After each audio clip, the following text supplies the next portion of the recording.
Hello everyone and welcome back to my channel. It's Christina from Our Wood Home. Over the Christmas weekend, many parts of Canada and the US were hit by a really bad snow and or ice storm. Where I live, we had rain and wind and then snow and then more rain, snow again, and then very high winds that lasted multiple days. So we had layers of snow and ice and snow and ice. The snowdrifts were taller than me in some places, and it was not safe to drive.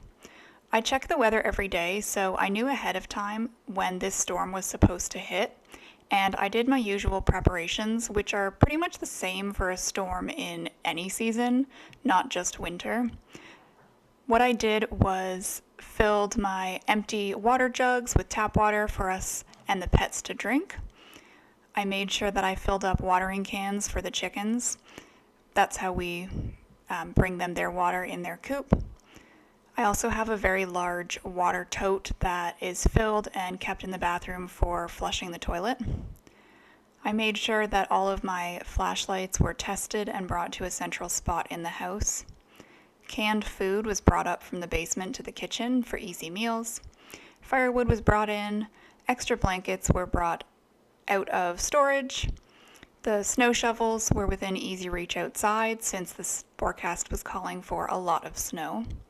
I also made sure to fill our portable gas cans for the snowblower and our small generator. Since we do have a generator now, I made sure our extension cords were checked and easily accessible in case we had to use it. And I also unplugged things like my computer and sewing machine just in case of a power surge. I know this seems like a lot, and you might even be wondering why I do so much in case of a power outage, since I did say we have a generator. We just got that generator in the spring, and it's small.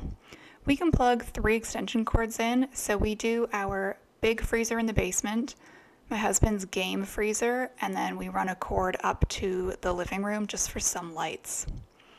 As you may know, I'm fascinated with the Proverbs 31 woman and how she might do things today. I did a lot of research and readings and just compiled all of that into my ebook, and I was specifically thinking recently about how she might prepare for a winter storm. So I compiled all my research into a handy little infographic, which I will share later in this video. But for now, let's take a look at the qualities of the Proverbs 31 woman. We know that she is excellent, as mentioned in verse 10. She's trustworthy, which we read about in verse 11. She's diligent and serves her family using her own unique abilities, which is from verses 13 to 14. She intentionally runs her household. She's hardworking and makes wise choices. She's humble and willing to do tasks she doesn't have to do, and those are from verses 15 to 19. Verse 20 tells us that she has a willingness to serve others. Verse 21 says that she is prepared and trusts God to meet her needs. She respects herself and her home, and she affirms and builds up her family to create a positive home environment. She also makes her family a priority over any career, and we can learn that from verses 22 to 24. The Proverbs 31 woman is strong and dignified, and she trusts her future to God from verse 25. She's also speaking with wisdom and kindness in verse 26. She's disciplined and intentional with her time from verse 27. And verses 28 to 29 tell us that she seeks God's favor above all else. Keeping those in mind, how might she prepare for a winter storm? Let's note that ideally the Proverbs 31 woman of present day should be actively preparing for winter and not just waiting for a bad storm before doing any preparations. So if she's prepared for winter, hopefully she has also prepared for any possible bad weather. But I think it's still important to take some extra measures, even if you are prepared for winter and a storm. Just do a quick check, make sure everything you need is handy and accessible. The modern day Proverbs 31 woman should have 4 main priorities for a winter storm: shelter, warmth, food, neighbors, and extended family. I came to this conclusion based on the previously listed qualities that she has. I feel like keeping these priorities in mind can help us focus on our own winter preparations. I'm now going to break down those 4 priorities a little bit for you. I do have everything up on the screen, but I apologize if it is a little bit small. If you want to see a fuller version of this, you can send me a message and I'll happily email it to you. First up is shelter. If a storm is coming, don't be headed out to the stores or on errands unless it's absolutely essential. Why risk getting stuck in the bad weather or driving in unsafe conditions? Of course, there are times when travel may be unavoidable, but that should be rare in bad winter weather. If you have any pets or outdoor animals, ensure that they have a safe space to wait out the storm. Fill their food and water and make it accessible for them, and make sure it stays protected from the snow or rain. The next priority is warmth. I realize not everyone has a generator, a fireplace, or some other way to create heat if the power goes out, but I know there are some alternatives on the market, such as portable indoor heaters. If your budget allows, considering purchasing something of this sort for the future. If that's not possible, make sure to just have a supply of extra blankets, warm sweaters, socks, etc. that your family can layer on. Additionally, consider buying inexpensive hand warmers for emergencies. We have a brand called Little Hotties, and they make single-use hand warmers that you just kind of break apart in their protective layer, and you just put it in your mittens or your boots and it can keep you warm. If you heat with firewood like we do, make sure that you have a supply within easy reach should it be needed. Now let's talk about the priority of food and water. Plan for a power outage and have food that doesn't need to be cooked. I am aware that propane-powered cook stoves can be operated without electricity, but I would still advise conserving it. Keep things like canned tuna, crackers, jerky, trail mix, granola bars, dried fruit, etc. on hand, just to have in these emergency situations.